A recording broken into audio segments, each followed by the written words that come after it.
There is a tendency among human beings to react with extremes.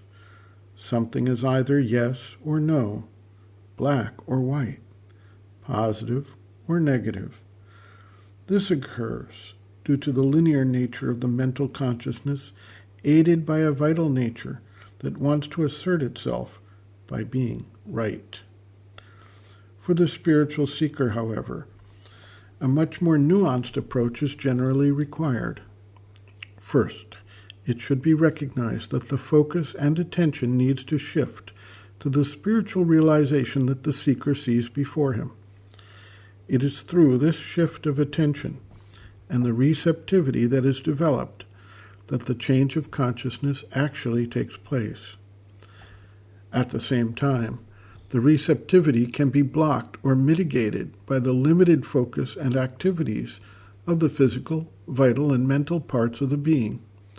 This is where the need to be observant and to address and change weaknesses, faults, defects comes in.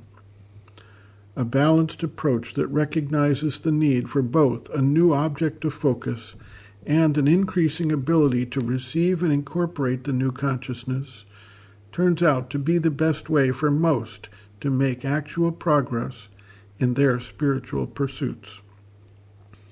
In his book, The Mother, Sri Aurobindo describes the role of the practitioner of yoga as aspiration, rejection, surrender.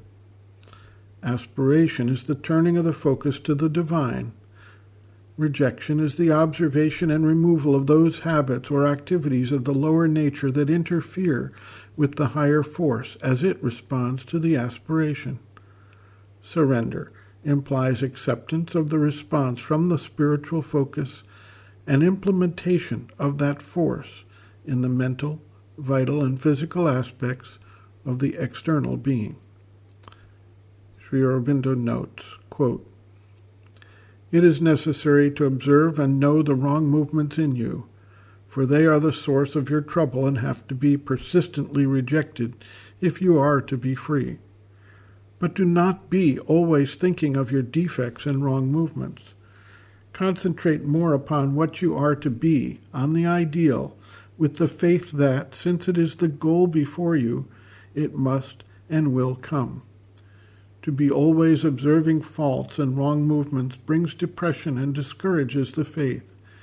Turn your eyes more to the coming light and less to any immediate darkness. Faith, cheerfulness, confidence in the ultimate victory are the things that help. They make the progress easier and swifter." End quote. Reference, Sri Aurobindo and the Mother, Looking from Within, Chapter 2, Looking at Oneself and Others, page 39.